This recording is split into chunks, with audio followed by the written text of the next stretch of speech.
रासायनिक परिवर्तन। इस वीडियो का उद्देश्य है समझना है कि रासायनिक परिवर्तन क्या है, रासायनिक परिवर्तन से संबंधित उदाहरण को समझना है।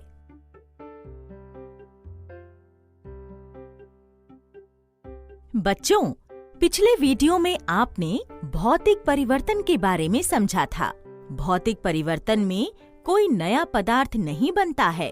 जैसे हम दिन प्रतिदिन भौतिक परिवर्तन देखते हैं, वैसे ही हम रासायनिक परिवर्तन को भी देखते हैं। आइए हम रमा और बाबू के पास फिर चलते हैं और रासायनिक परिवर्तन के बारे में सीखते हैं। माँ, मुझे बहुत भूख लगी है, मुझे जल्दी से रोटी दो। हाँ, तुम हाथ धो लो, मैं रोटी बनाकर देती हूँ। रमा, तुम भी आओ और खा लो। आई माँ। दीदी, कल आप बोल रही थी कि बिना सिकी हुई रोटी को फिर से आटा बना सकते हैं और इसलिए ये एक भौतिक परिवर्तन है। अभी तो माँ रोटी को सेक रही है, ये तो खाने लायक हो गई है।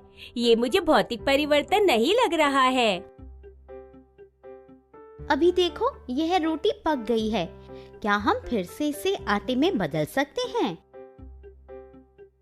नहीं दीदी, अभी तो हम इसे सिर्फ खा सकते हैं। सही कहा।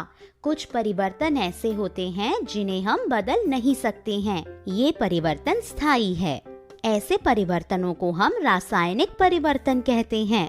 रोटी पकाना एक रासायनिक परिवर्तन है, क्योंकि रोटी पकाने के बाद कोई इसे उलट नहीं सकता है। इसका मतलब है कि आटा रोटी बन गया। हाँ, रासायनिक परिवर्तन में नई चीज बनती है। जब हम भोजन करते हैं तो पेट भोजन को पचाता है और भोजन को छोटे और सरल पदार्थों में विभाजित करता है। तब ऊर्जा का उत्पादन होता है। इसलिए तुमने जो रोटी खाई है वह पूरी तरह से दूसरे पदार्थ में बदल गई है। यह रासायनिक परिवर्तन की विशेषता है। रासायनिक परिवर्तन के अंत में एक नया पदार्थ बनता है। क्या आप बता सकते हैं, अगर प्रकाश संश्लेषण एक रासायनिक परिवर्तन है? अगर आपका उत्तर हाँ है, तो इसका क्या कारण है? बाबू, क्या तुम और उदाहरण सोच सकते हो? दीदी हाँ, ये जो जमाया गया दही है वह भी रासायनिक परिवर्तन का परिणाम है। दही दूध से जो बनती है। बहुत सही कहा। पता है, रासायनिक परिवर्तन में द्रव्यमान बदलता है। तुमने अपना खाना खा लिया हो तो इधर आओ। इस मोमबत्ती को अभी हम माचिस की तीली से जलाएंगे। अभी तुम क्या देख रहे हो?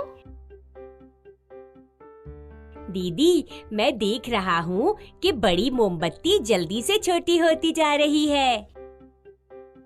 यह तो जलकर छोटा हो गया और थोड़ा कार्बन डाइऑक्साइड और थोड़ा भाप में भी परिवर्तित हो गया। ये दोनों हवा में चले गए हैं। माचिस से कोयला, लकड़ी इत्यादि को जला सकते हैं और ये सब रासायनिक परिवर्तन है। क्या मैंने सही कहा दीदी? अचरज की बात है कि बहुत कम ऊर्जा वाली छोटी माचिस की तीली जब लकड़ी या कोयला को जलाती है, तब बहुत अधिक ऊष्मा और प्रकाश ऊर्जा निकलती है। दीदी, मुझे याद आ गया। अब दीपावली आ रही है और जो पटाखे हमने खरीदे हैं वह जलेंगे तो ये रासायनिक परिवर्तन होगा। वाह! पटाखे जलाने को रासायनिक परिवर्तन के रूप में वर्गीकृत किया गया है, क्योंकि पटाखे जलने के बाद गर्मी, ध्वनि और प्रकाश जैसे नए उत्पाद बनते हैं। यह परिवर्तन अपरिवर्तनीय और स्थायी भी हैं। रासायनिक परिवर्तन काफी खतरनाक लग रहे हैं। पता है बाबू, कुछ रासायनिक परिवर्तन बहुत उपयोगी होते हैं। जैसे कई तत्वों को मिलाकर रासायनिक परिवर्तन के फलस्वरूप दवाई, साबुन इत्यादि बनते हैं, जो मनुष्यों के लिए काफी लाभदायक हैं। अच्छा दीदी, फिर रासायनिक परिवर्तन के दुष्प्रभाव क्या है? खाने की चीज जब रासायनिक परिवर्तन के कारण खराब होती है, वह एक अनचाहा परिवर्तन होता है। इसकी वजह से खाने के पोषक तत्व नष्ट होते हैं और खाना खाने योग्य नहीं रहता। जलना, विस्फोट होना, खाना खराब होना, रंग बदलना और गंध आना, ये सब रासायनिक परिवर्तन के अवांछित पहलू हैं। दीदी, आपने मुझे इतनी अच्छी तरह से समझाया है। ये जानकारी मेरे गृह कार्य में बहुत मदद करेगी। बच्चों, जैसा कि आपने देखा, रासायनिक परिवर्तन अपरिवर्तनीय हैं। कुछ मानव जाति के लिए फायदेमंद हैं और कुछ हानिकारक हैं। हमने आज विभिन्न रासायनिक परिवर्तनों के बारे में सीखा है। अगले वीडियो में हम जंग लगने और क्रिस्टलीकरण के बारे में जानेंगे। फिर मिलेंगे।